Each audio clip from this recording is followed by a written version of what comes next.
Now is your time to make question for the speaker. Please sit in the center. Yes. Yeah. If you have any question. Okay. Well, thank you, all of you, for very interesting presentations. I think what you do is very important, and I'm very passionate about science communication myself, even though usually it's seen as something that you shouldn't be spending your time on. But I think it's definitely something that we should be doing. My question is more, or rather a comment, related to the audience. We've been talking about the audience, right? And we were talking about science dissemination in newspapers or in sort of more traditional channels. But I think we have to be also real in the context of younger generations. Most people get their media through Instagram, even TikTok. And I myself am recruiting participants for my studies through Instagram and videos in Instagram. And I was wondering how you see this, how to sort of approach that in a time where most people are getting actually a lot of fake media, or a lot of fake news in the media through these kind of places, right? I think one of the craziest things I've read in Instagram is something like, the placebo effect is scientific proof that you can cure yourself. And these are things that are happening, and this is really what, my generation and younger people are sort of listening to. So it was just a comment to see what you think about that. I think you ought to lose your fear. We ought to make communication science in all the media we can, in the theater. You can sing, you can, you can write a book, not only about science, but with the science as part of the history. I don't know. I think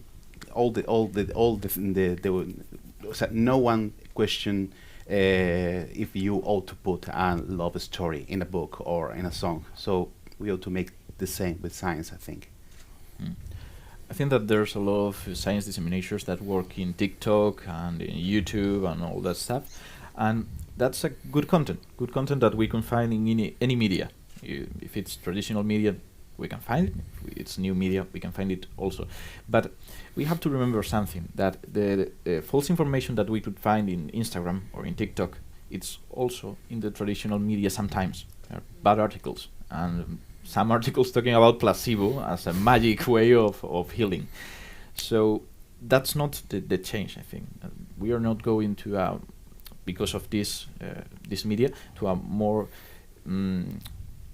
problematic way of giving information. But there's something that I think it's important about this, that's TikTok and YouTube have their problems. They are not a substitution of the traditional media. Many people thought that television would kill the radio. Okay, so radio is now in a very well place, maybe not just right now, because with the coronavirus we had a lot of problems about funding and all that, but many people hear radio thanks to podcast, thanks to the repost, the atemporal way of hearing radio.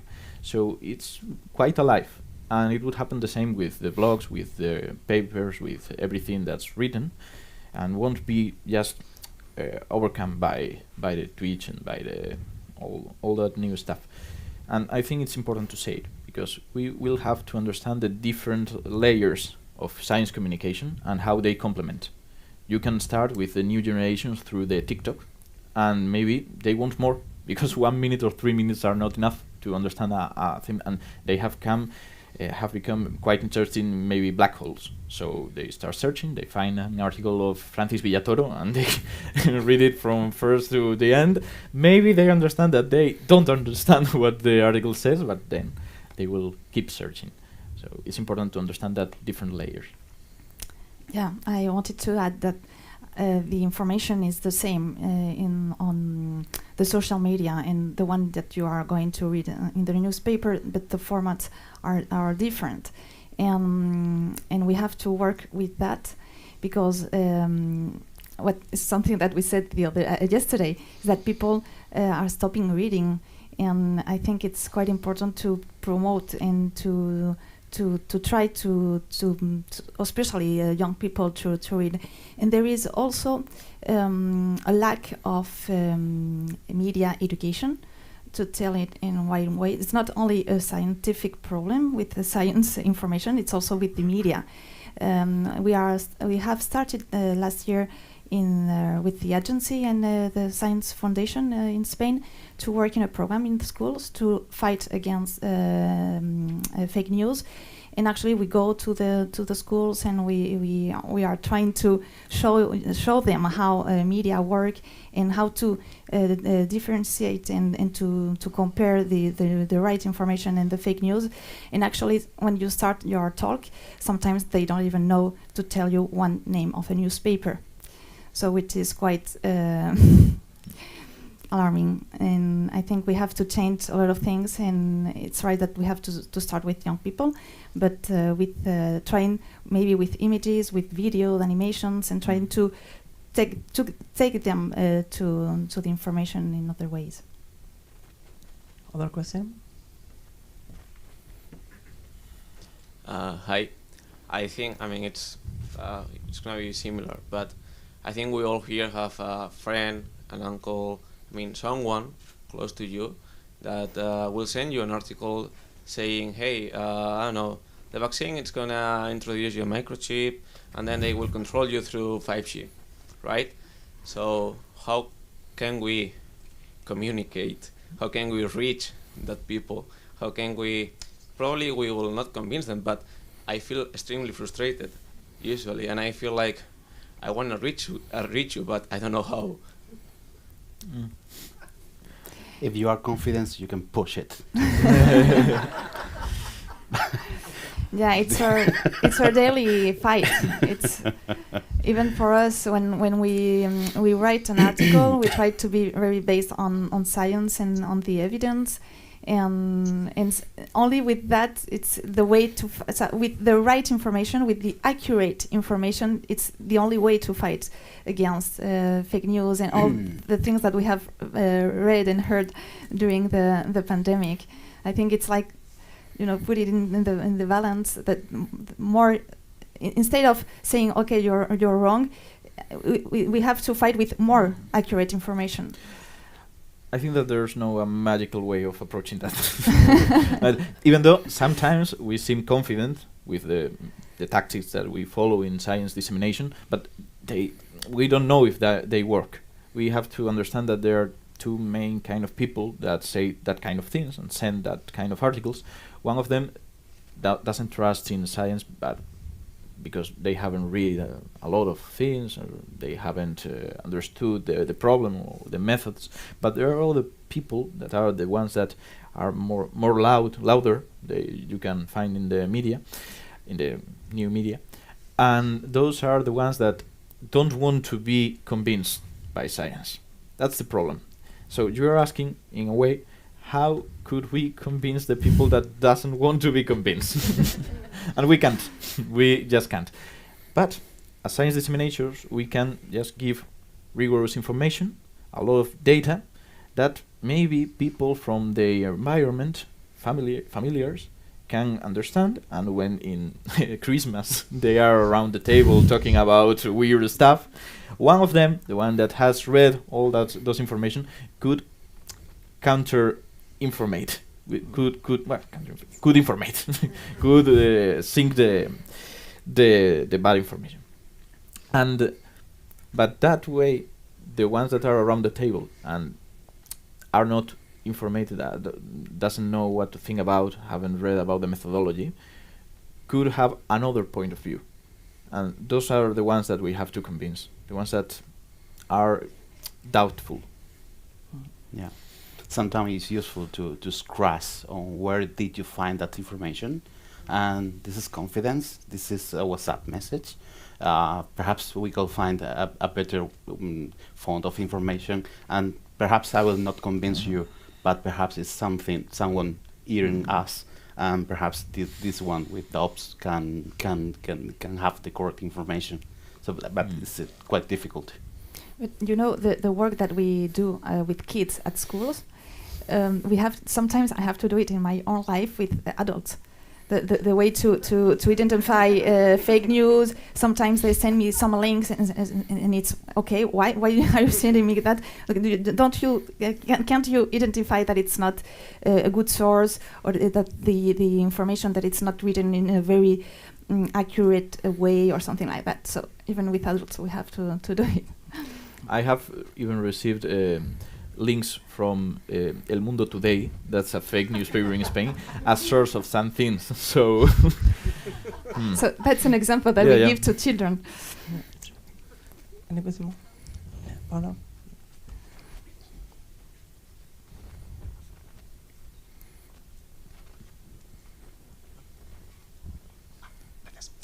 Yes, I am based in Stockholm, in Sweden, and as you may know, when it comes to the COVID-19 situation, the approach in Sweden has been perhaps a bit unscientific, and in a way, the media have been accomplices of the government, maybe not given the right forum for scientific discussion. So it's a question or a reflection for the three of you of in these cases where even the media is maybe not allowing the right information to flow. What should one do as a scientist? I mean, there is alternative Twitter, YouTube. There are other sources of communicating. Perhaps as scientists, we have a moral duty of doing something about it. But I'm very interested in your thoughts about this. I will answer from the science dissemination point of view. It's not the press point of view. But some science disseminators have messed two things. First of all, the science evidence, the things that you can find on papers and that are well structured, and then the institution way of approaching the problem. The institutional way of approaching the problem mixed the science part, the political part, the economical part, and you can talk about that as it was as rigorous, as objective at the results of a paper. So that has been a very important problem from the science dissemination point of view. Many people started talking about the masks, saying that they didn't work for the people without symptoms. And that wasn't what paper said. That was it. Institutions said, more or less, just to try to prioritize who should wear the mask, because we didn't have enough. That's a mix that was very confusing. So maybe the researchers should have more weight in the new media, in the Twitter and all those things, and join to the conversations, the debates, all the things that appear there with the science disseminators. Maybe sometimes to shout at us and to say, hey, you're doing it wrong. This is not science. But I'm sure in Sweden there were scientific media, or more specialized, or not?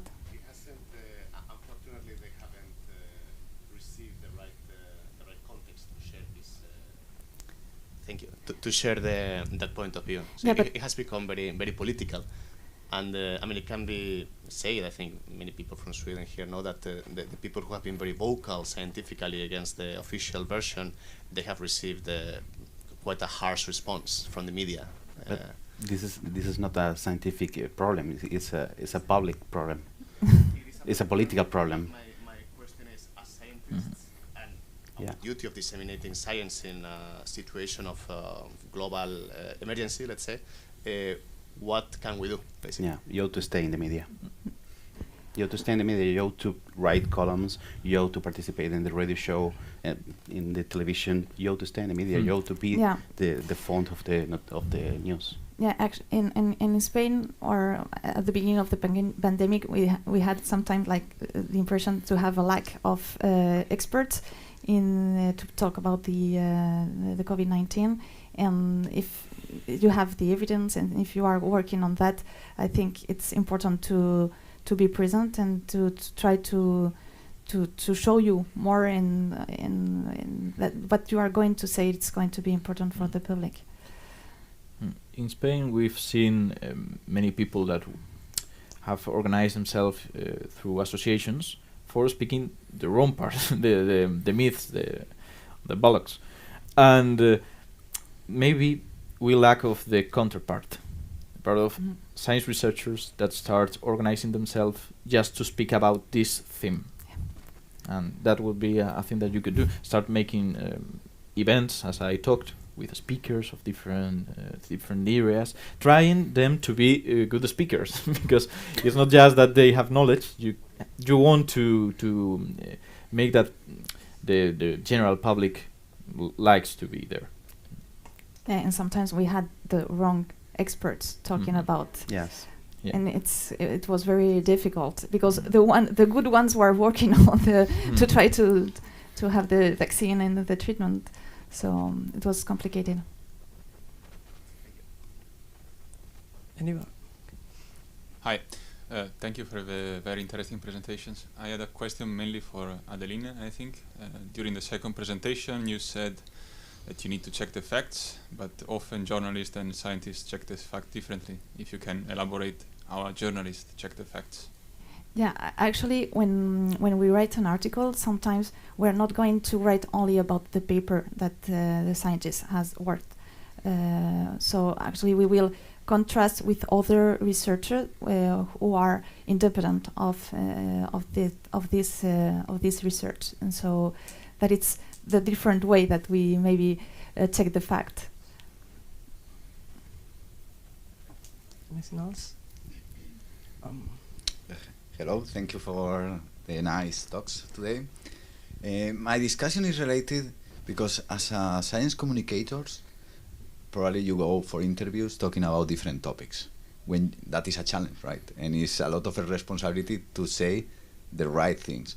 How you prepare that, and also you have seen in a situation that after the interview you regret about something that you say that, wow, that was not my day. It's quite common because when we do an interview, sometimes the scientists want to read this interview before publishing it, and we don't usually do it. It depends on the interview. Sometimes when it's very complicated or it's a very complicated topic, we could send it, or sometimes when we have confidence with these scientists. But it's right that when we do that, they want to change even some words that are correct, but they want to change it, and sometimes it's because the language, the oral language is different from the written one, in the technical one, and they regret it. But the tip that I can give you, it's like to try to give simple sentences and try not to do some too much elaborated sentence and in your answers. Try to go to be direct, and in that way you are not going to say some things that you really regret, I think. I will say that you always regret something you've said, but maybe not plainly. It's not I've said something completely wrong, but maybe I have expressed it in not the optimus way, and okay, that's fine. If you want to regret just that and not other things, you should first talk with the experts of the field, because we sometimes forget that even though when we call maybe a biologist for talking about something about animals, about zoology, maybe he's not a zoologist, maybe he's a botanist, so he knows almost the same about zoologists as some geologists or some chemicals. So you have always to talk with the expert, and to be sure that the things that you understood are correct. So then you can go to speak and to talk about that, and know your limits. That's quite important. You have to know how much you have checked with the expert and how much you can affirm.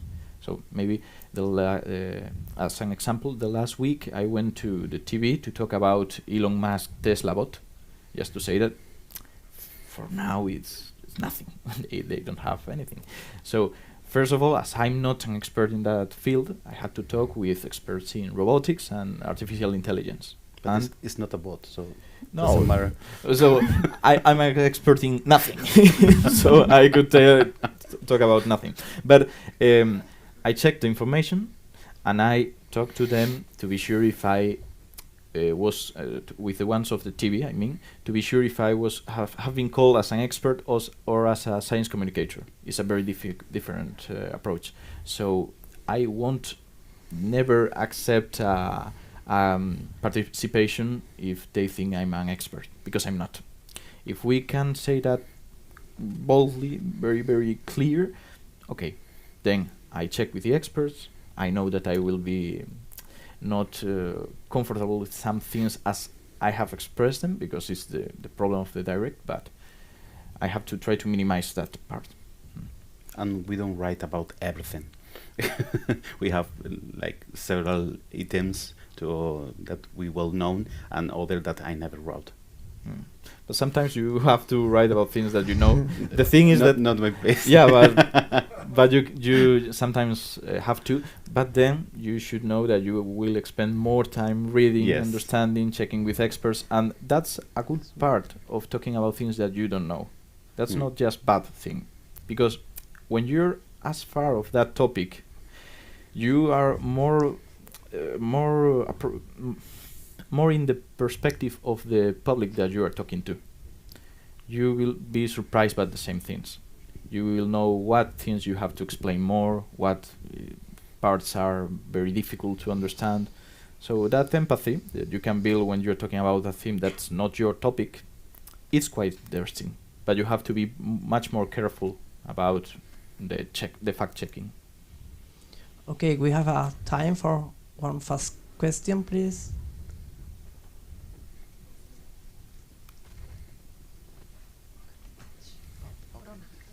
Okay. Yeah. Thank you. Thank you to the speakers about the presentations, and also this debate is quite important as our work is paid by taxpayers, and we have it's our duty to bring it back to the people.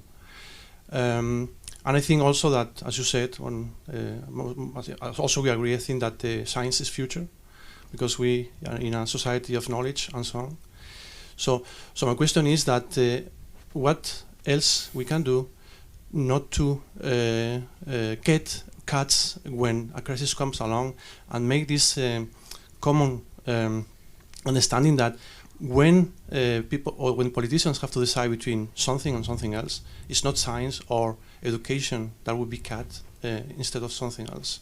What else we can do? Because cutting education and cutting science will actually reduce the future possibilities for young people.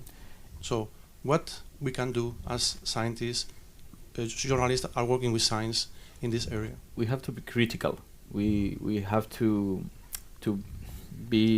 say that if we don't like something, we can say why we don't like it. I mean, yesterday we heard that researchers say that we should found better the science, but what do we cut? And the examples were education and public health. That was what we heard here.